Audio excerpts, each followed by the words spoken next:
Doctor ortho Ayurvedic oil और capsule, अब दर्द भी घुटने टेकेगा। हरियाणा निवास में हुई महाग्राम महायोजना की समीक्षा बैठक। सीएम नैब सिंह सैनी ने की बैठक की अध्यक्षता। कहा, पंचायत भूमि की पहचान कर ग्राम सभा और ग्रामीणों के परामर्श पर बनाई योजना।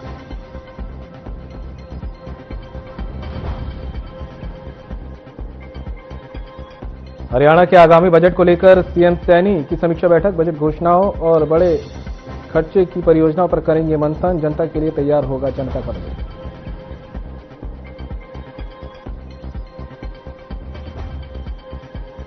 चंडीगढ़ मेयर पद पर हुई बीजेपी की जीत। सौरभ जोशी ने 18 वोट लेकर की जीत दर्ज। आप के योगेश ढींगरा को मिले 11 और कांग्रेस के गुरप्रीत गोभी को मिले 7 वोट।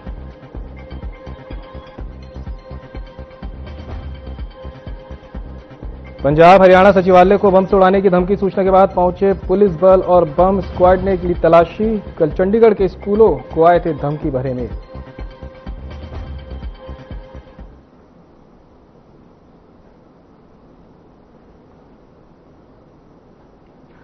नमस्कार, मसला देख रहे हैं आप और मैं हूं आपके साथ संदीप निरंजन सरकार। हरियाणा सरकार प्रदेश के आगामी बजट को लेकर तैयारियों में जुटी है। मुख्यमंत्री नैब सिंह सैनी ने बजट के लिए सुझाव लेने के लिए लगातार अलग अलग क्षेत्र के प्रतिनिधियों के साथ बैठकें की।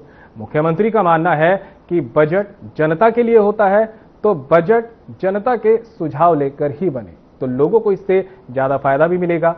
उन्होंने कहा कि कोई भी नागरिक आगामी 31 जनवरी तक पोर्टल के माध्यम से अपने सुझाव सरकार को भेज सकते हैं। उन पर आवश्यक ही अमल किया जाएगा।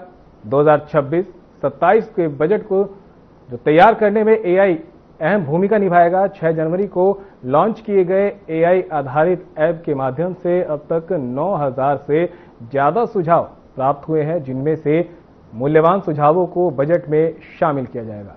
तो इसी के साथ बजट पूर्व बैठक में खासियत ये भी रही कि मुख्यमंत्री ने सांसदों विधायकों से भी सुझाव मांगे, जिसमें सत्ता पक्ष के साथ साथ विपक्ष के विधायकों को भी सुझाव देने के लिए निमंत्रण दिया गया था। हालांकि विपक्ष इन बैठक से बचता जरूर नजर आया है। इन सबके बीच अब ये देखना दिलचस्प होगा कि हरियाणा के लिए जो बजट तैयार किया जाएगा उसमें कितने सुझावों को शामिल किया जाएगा और बजट कितना प्रभावी रहेगा।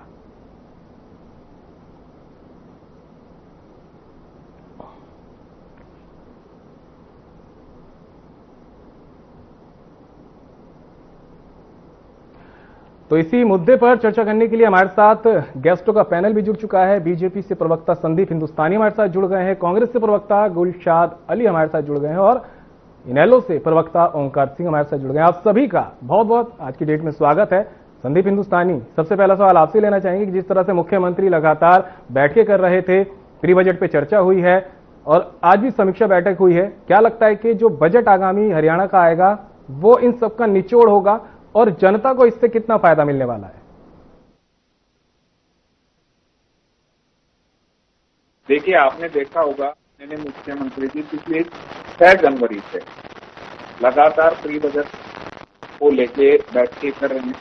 प्रोग्राम की शुरुआत हुई थी तो आपने देखा होगा कि जो पहली माननीय मुख्यमंत्री जी की प्री बजट मीटिंग हुई थी तो उसमें अलग अलग सेक्टर के सभी जो प्रबुद्ध जन थे वो उसमें शामिल हुए थे। उसके बाद एक और प्री बजट मीटिंग हुई तो उसमें जो युवा उद्यमी थे, एंटरप्रेन्योर्स थे, हमारे युवा साथी थे, वो सब उसमें शामिल हुए थे। उसके बाद माननीय मुख्यमंत्री जी ने ऑटोमोबाइल इंडस्ट्री से संबंधित मीटिंग की, फिर टेक्सटाइल से संबंधित इंडस्ट्री से मीटिंग की पानीपत में, और अभी माननीय मुख्यमंत्री जी ने पक्ष और विपक्ष के सभी विधायक प्रतिनिधि जो हमारे होते हैं उनको बुलाया था कि आपके जो सुझाव हैं हरियाणा के विकास के लिए, हरियाणा की उन्नति के लिए किस प्रकार से जो हमारा विकसित भारत 2047 में किस प्रकार से उसमें हरियाणा की भूमिका रहेगी, तो उसको लेके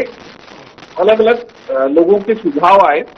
और उसमें अगर मैं बात करूं, पिछली बार जो विधायक हैं, सांसद हैं, उन्होंने जो सुझाव दिए थे 751 सुझावों में से 254 सुझावों को पिछले बजट में शामिल भी किया गया। तो प्री बजट जो बैठकें हैं उनका ध्येय ये है कि विकसित भारत जब 2047 में बने तो उसमें हरियाणा की क्या भूमिका रहे और विकसित हरियाणा का क्या स्वरूप रहेगा, हरियाणा के विकास में, हरियाणा की उन्नति में हमारे युवा हैं, जवान हैं, किसान हैं और इंडस्ट्री है, हर वर्ग का क्या क्या भूमिका रहेगी और वो किस प्रकार से इसमें अपना योगदान दे सकते हैं। तो इन सब विषयों को लेके ये प्री बजट मीटिंगें हुई हैं और इस बार भी बड़े अच्छे सुझाव आए हैं। और 6 जनवरी को माननीय मुख्यमंत्री जी ने AI जन आधारित एक पोर्टल लॉन्च किया था, उसमें भी अभी तक हमको 9,000 से ज्यादा सुझाव मिल चुके। तो हरियाणा के हित के लिए, हरियाणा के विकास के लिए ये पहल है जो इससे माननीय मनोहर लाल जी के समय में शुरू हुई थी और अभी चल रही है।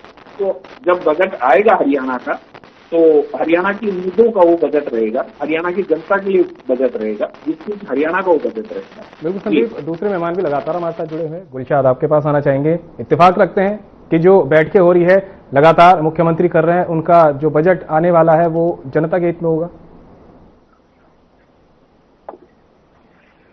नमस्कार, मैं सभी चैनल के सभी दर्शकों का स्वागत करता हूं और आज के इस परिप्रेक्ष्य में जो हम सभी लोग यहाँ पर आए हैं, जो प्री बजट का जो शेड्यूल होता है वो सरकार हमेशा उसमें सुझाव आमंत्रित करती है और लगातार नए नए अमेंडमेंट करने के लिए और नए सुधार करने के लिए विपक्ष की भी उसमें राय जानी जाती है। लेकिन हमारा जो प्री बजट का जो भी सरकार ने जो भी झुंझुना थमाया है वो आप लोग देख ही रहे हैं। AI के बारे में उन्होंने बताया कि भाई पंचकुला में और गुड़गांव के अंदर हम AI का एक इंस्टीट्यूट शुरू करेंगे, जिसमें कि लोगों को ट्रेनिंग देंगे और इसके बारे में भी इनके पास कोई भी प्लानिंग या फिर कोई भी उसका इंफ्रास्ट्रक्चर कैसे डेवलप होगा, क्या होगा, उसका क्या आफ्टरमैथ रिजल्ट निकलेंगे, इस बारे में अभी तक इनके पास अभी कोई भी ऐसा स्ट्रक्चर नहीं है। और उसके लिए सिर्फ 47 करोड़ का मेरे ख्याल से बजट है, जो कि बहुत ही ऊँट के मुंह में जीने के माफिक है, क्योंकि AI एक बहुत बड़ा एक तरह से आर्टिफिशियल इंटेलिजेंस जो होता है वो एक बहुत बड़ा अस्त्र है आज के टाइम में। दूसरा, इन्होंने कृषि पर बजट जो था, क्योंकि हरियाणा कृषि प्रधान राज्य है, आप लोगों को सभी को पता है, यहाँ की जो 60% आबादी है, कोई गन्ने का रेट बढ़ाया है, जाके हमारा पड़ोसी जो राज्य है, हमारा बड़ा भाई है पंजाब, आज पंजाब सबसे ज्यादा रेट दे रहा है इस टाइम गन्ने के। दूसरा, इन्होंने उर्वरक के सब्सिडी के बारे में, पेस्टिसाइड पे कोई सब्सिडी के बारे में कोई काम नहीं किया इन्होंने क्या किया है, सिर्फ ये क्या करेंगे, चाहे खाना पूर्ति करके एक बजट है, लोक लुभावना बजट बना करके उसको, और सिर्फ अपने क्रेडिट लेने के लिए ये सब लोग इन्होंने टीम तैयार कर रखी है, जो इनका काम है बीजेपी वालों का। चलिए गुलशाद जी, आपके पास आएंगे। ओंकार सिंह भी लगातार हमारे साथ जुड़े हुए। एक पहले जवाब छोटा सा उनसे ले लेते हैं। ओंकार सिंह, आप क्या कहते हैं, सहमत हैं? 2 मिनट मिलकर फालतू देखना, बहुत मेहरबानी होगी आपकी। जी बोलिए। संदीप जी, देखिए, ये मैं भी एक ड्रामा, इन्होंने आज तक माना ना मानेंगे, अगर मानने सुझाव तो नोट कर लेंगे भी। मैं बोलने लगा हूँ, शुरू कर रहा हूँ। शिक्षा और स्वास्थ्य, ये हमारी रीढ़ है। शिक्षा व्यवस्था आज कहाँ है? सरकारी स्कूलों की व्यवस्था तो देख लीजिए, टाट पर बैठे हुए हैं, फर्नीचर नहीं है, स्टाफ नहीं है, टीचर नहीं है, इन्हीं लोगों के तो है। बड़े बड़े रसूखदारों के, मंत्रियों के, MLA के उन्हीं के स्कूल है, नहीं सुधार सकते ये। दूसरा, चिकित्सा व्यवस्था, ये कहते हैं आयुष्मान कार्ड दे रहे हैं, आयुष्मान कार्ड में कम से कम 10 बीमारियों को काट चुके हैं। क्यों काटे? तो जरूरी नहीं BPL कार्ड हो, उस व्यक्ति की चिकित्सा फ्री होनी चाहिए। तीसरे नंबर पर मकान आ जाता है। मकान कोई व्यक्ति अपना बनाना चाहता है, आज की व्यवस्था सुन लीजिए, प्रॉपर्टी आदि करप्शन का अड्डा बन चुका है। जितना भ्रष्टाचार प्रॉपर्टी आदि आने के बाद हुआ है, उतना कभी नहीं देखा। नई रजिस्ट्री व्यवस्था 1 नवंबर से लागू है। देश परेशान है, लाखों लोग हैं, लाखों, लेकिन आपको फर्क नहीं पड़ेगा जब तक जनता सड़कों पर नहीं आएगी। परिवार पहचान पत्र जब चुने, 13.5 लाख परिवारों के परिवार पहचान पत्र काट दिए। आप रखिए गरीबों के लिए योजना, हम विरोध नहीं करेंगे, आपको अप्रिशिएट करेंगे। दीजिए 5 किलो अनाज, नौकरी न देना, नौकरी की गलती से न दे देना की बात। जब 2014 में भारतीय जनता पार्टी की सरकार हरियाणा में बनी थी, तो उस समय 6 मेडिकल कॉलेज होते थे। आज 2026 में हमारे 20 मेडिकल कॉलेज हैं। इससे आप अंदाजा लगाइए कि स्वास्थ्य के क्षेत्र में कितना काम हुआ है। शिक्षा की बात करते हैं, हमने 87 राजकीय कॉलेज बनाए हैं। 87 और 87 राजकीय कॉलेज में 30 महिलाओं के लिए। तो शिक्षा के क्षेत्र में हमने किस प्रकार से काम किया है उसकी भी नजर आपको इसमें मिलेगी।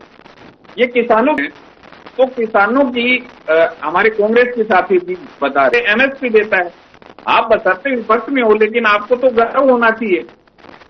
पूरे देश में हरियाणा पहला राज्य है जो 24 फसलों पे एमएसपी देता है। तो देखिए, ये जो भी बातें कर रहे हैं उनका कोई आधार नहीं है, आधारहीन ये बातें करते हैं। और जो भी माननीय मुख्यमंत्री जी प्री बजट जो भी मीटिंग होती है तो उसमें जो सुझाव आते हैं उन सुझावों के आधार पर ही सरकार योजनाएं बनाती है।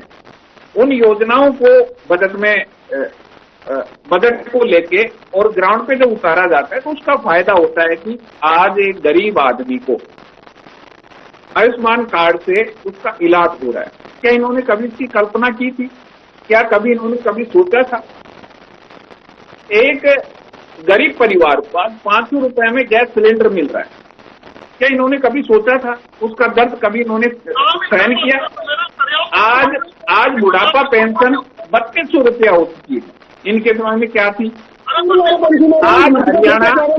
हरियाणा बासमती चावल एक्सपोर्ट करने में पूरे देश में नंबर 1 है।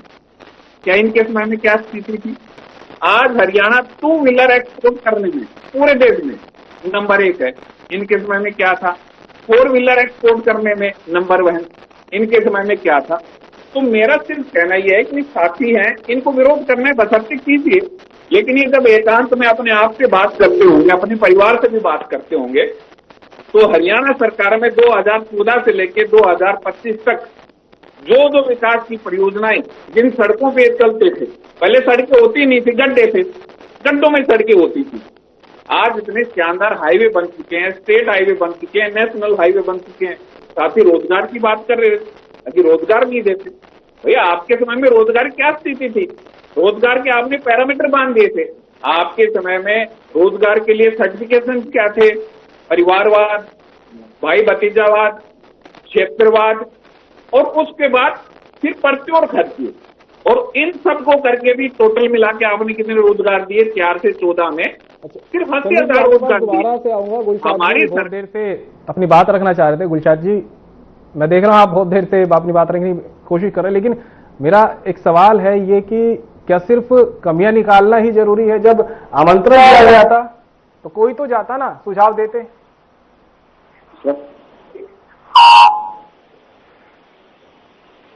को आमंत्रित किया था, हम लोग जरूर आते, लेकिन आप लोग विपक्ष को कभी कंसीडर ही नहीं करते।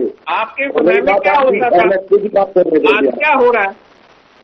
एमएसपी की बात कर रहे थे। एमएसपी का मतलब आपको पता नहीं, मैक्सिमम सिक्योर प्राइस जो होता है वो लागत का 1.5 गुना होता है। आपको ये बात पता नहीं, फायदा किसान नहीं है। और 1.5 गुना कीमत अगर रखी जाए चावल की, धान की, या फिर क्या नाम गेहूं की, या फिर गन्ने की, तो आप उसको शायद आपको नहीं पता वो कितना प्राइस बनेगा। और एमएसपी सिर्फ नाम का एमएसपी, तो फिर स्वामीनाथन को लागू क्यों नहीं करते आप लोग? स्वामीनाथन के परहेज क्यों है? मंडियों में ताले लगे थे, क्या बात करते हो आप? आपके समय में फसलों की खरीद तक नहीं होती थी। आज नायाब आप किसानों का मान करने का काम करते थे। आज हरियाणा में आपके पास भी आएंगे, सरकार बनी है। एक बार पहले गुलशाद जी को सुन लेते हैं, उनकी बात को रखने दीजिए सामने। हम लोगों ने दिया है, आपने किसानों का मान करने का काम किया था। अब आप फिर से वही बात दोहराते हो। आपको अपने सबसे पहले आपकी सरकार के जो कारनामे थे वो देखिए 2004 से 2017 के बीच में जो आपकी कांग्रेस सरकार है। संदीप जी, पहले गुलशाद जी की बात सुन लेते हैं, फिर ओंकार जी भी हैं बात रखने के लिए। पहले बात सुन लेते हैं, फिर दोबारा आपके पास आएंगे, आपकी बात सुन लेंगे।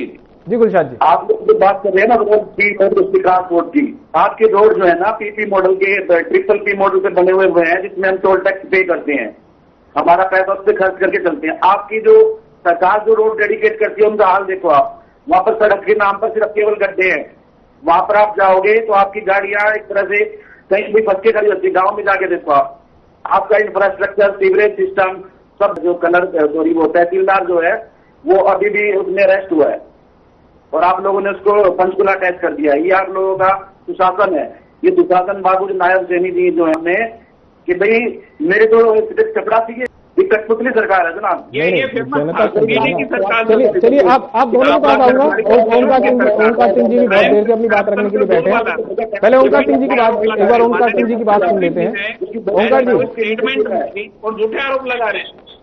संदीप जी, मेरे भाई ने भी बोला कि 24 फसलों पर एमएसपी दे रहे हैं, बहुत बहुत शुक्रिया उनका, लेकिन 24 फसलें ये तो बता दो है कौन सी? 24 फसलों में नारियल शामिल है, नारियल बता दो रंग में क्या लगता है? और जूट शामिल है, हे भगवान, जूट कहाँ मिलता है? हाँ, जूट जरूर मिलता है बीजेपी के पास। 24 फसलों में नारियल जूट दोनों नकली शामिल है, ये कहा कि खरीद रही 24 फसलें। और देखिए 32 रुपये पेंशन मिली इन्होंने, अरे चेक कर रहे अभी पेंशन आई है, 3000 रुपये आई है। शर्म करो, कुछ तो शर्म करो। मुख्यमंत्री महोदय कहते 3200 पेंशन कर दी, उसके बाद आप 3 महीने बीत गए, अभी तक 3000 रुपये आ रहे, कब होगी 3200 पेंशन? लाडो लक्ष्मी योजना में इन्होंने कहा था 2100 रुपये देंगे, प्रत्येक महिला को देंगे, उसकी कैपिंग कर दी, 23 वर्ष की महिला को देंगे, फिर कैपिंग कर दी 1 लाख रुपए जिसकी इनकम है उसको देंगे। अब 1 लाख रुपए इनकम किसकी होगी? संदीप जी आप ही बता दो। 12,896 8,500 रुपये महीना क्या चला लेंगे अपने परिवार ये? फिर अगर इन्होंने इनकम ही कम करनी है तो विधायकों और मंत्रियों की आमदन कम कर दो।